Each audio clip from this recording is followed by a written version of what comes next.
მეზე უნდა აისახოს. გითხარით არგუმენტი. მოგესალმებით, მივესალმებით მაყურებელს. მე ძალიან დიდი იმედი მაქვს პირველ რიგში, რომ საქართველოში სულ რამდენიმე დღის წინ ისტორიას ჩაბარდა უკვე საუბარი და დებატი იმასთან დაკავშირებით, რომ მიწა რო არ უნდა გაიყიდოს უცხო ქვეყნის მოქალაქეებზე, ამაზე დრო რო ხარჯოთ საერთოდ რა.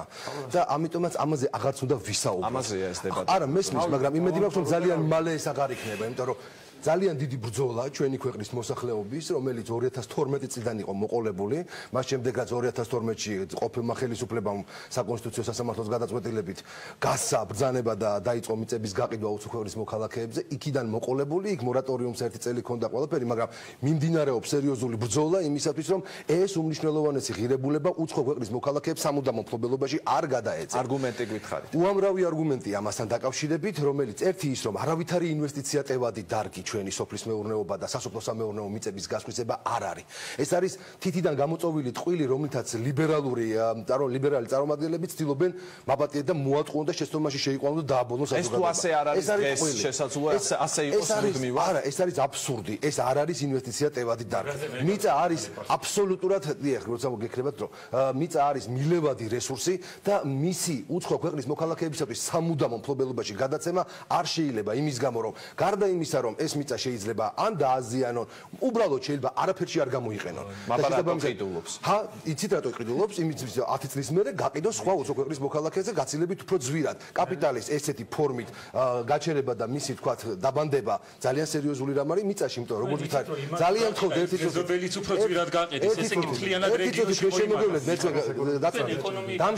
დამშვიდით და თქვენს იმას თქვია შემოსავალს ნუ გადაგვაყოლებთ, ეხა ძალიან თხოვთ და ჩვენ ქართულ მიწას ნუ გადაგვაყოლებინებთ იმაზე, რომ რამდენიმე $1000 ზედმეტი ჩაიდოთ ანგარიში. გეხოცებით რა. თქვენ და თქვენმა მეგობარმა კაი მარა ქვია, უცხოელმა კიდე. ნუ გადააყოლებთ ქვეყანას იმას, რომ გინდა თუ არა, თქვენ მოგება ნახოთ და უკეთესი მანქანითია რომ მიკროფონში თორე არის. ეს არის სრული აბსოლუტური. უცხოელი მეგობრის ყოლა ცუდია. მე მაქვს ამ შემთხვევაში პირველი ასე ვთქვათ, კითხვა და ძალიან კონკრეტული ასე ვთქვათ, შეხება ხელისუფლებასთან, რომელსათანაც მაქვს კონკრეტული მოთხოვნა.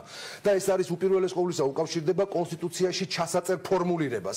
მე ძალიან დიდი ეჭვები მაქვს იმასთან დაკავშირებით და მინდა რომ ეს ეჭვები არ გამართდეს, რომ იქ ძალიან ბევრი გამონაკლისი შეიძლება იყოს დაშვებული ისევ და ისევ, რომელიც გვერდით ავლის საშუალებას მიცემს ისევ და მიწა ისევ აღმოჩნდება. ბატონო გიორგი, აი ერთი რაღაც მინდა დამიკონკრეტოთ. მე არგუმენტი გთხოვე. თქვენ თქვით რომ იყიდის მიწა 10 წლის შემდეგ შეიძლება იყოს უფრო ძვირი და მიყიდოს მერე სხვას, მაგრამ ეს ხომ არ არის არგუმენტი. ანუ არგუმენტი რა საფრთხე გვემუქრება აი ამ მაგალითად 10 წლის შემდეგ გაყიდული სხვაზე გაყიდული მიწა. ეს არის სასოფლო-სამეურნეო მიწის სავარგულები, რომელიც შეიძლება ათასობით ჰექტარი იყოს გაჩერებული. რაც შეეხება არასასოფლო-სამეურნეო ნაკვეთებს, ჩვენ უკვე გვაქვს უზარმაზარი პრობლემები უამრავ სოფელში, უამრავი უკვე ჩამოსახლებული და უამრავი ჩამოსახლებისათვის გამზადებული უცხო ქვეყნის მოქალაქეები. უპირველეს ყოვლისა აზიური სახელმწიფოებიდან, ირანიდან, არაბეთიდან. შესაბამისად, ეს ქმნის ძალიან დიდ პრობლემას ამ ადამიანების საქართველოში მასობრივი ჩამოსახლება, აქ სამუდამო დაფუძნება და ძალიან სერიოზული პრობლემების მოლოდინში უნდა ვიყოთ უახლოეს მომავალში.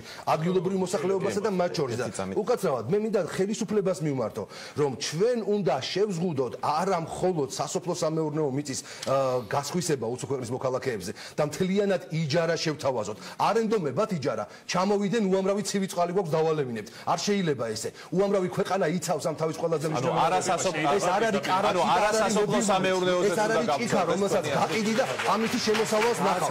ეს არის და პასუხი იმაზე თუ რატომ არ შეიძლება ადამიანმა, რატომ უნდა შეუზღუდოთ ადამიანს, მაგალითად ქართველ გლეხს, რომ რატომ უნდა შეუზღუდოთ ქართველ გლეხს, თუნდაც რომ მიწა არ მიყიდოს უცხოელ მოქალაქეს და რა უფლებით უზღუდავთ მას მოქალაქისაკენ. ამ თავის ერთი წამი ბატონი გიორგის როა შემდეგ ყველა ქართველ გლეხს პირველ რიგში აი აქ შეკრებილი ადამიანებზე გაცილებით უფრო უკეთესად ესმის, რომ მიწა არ არის მობილური სახლი, ტელეფონი და მანქანა. მიწა არის განსაკუთრებული საკუთრების ფორმა, რომელიც შეიძლება დღეს მისი საკუთრება არის, მაგრამ ის არის თაობების საკუთრება. მე ხელისუფლებას მინდა მივმართო. გასაგები აქ არიან და გაგცემენ ალბათ. უპირველეს ყოვლისა უნდა ჩაიწეროს ასევე არასასოფლო-სამეურნეო მიწის სავარგულების უცხო ქვეყნის მოქალაქეებზე აკრძალვათ, რადგან ეს არის პირველ რიგში იმის წინაპირობა, რომ დღეს უამრავი ქართული სოფელი მალე აღარ იქნება ქართული. წლის გაიზიარებს რომელიმე არგუმენტს, რომელიც ამ პლანიდან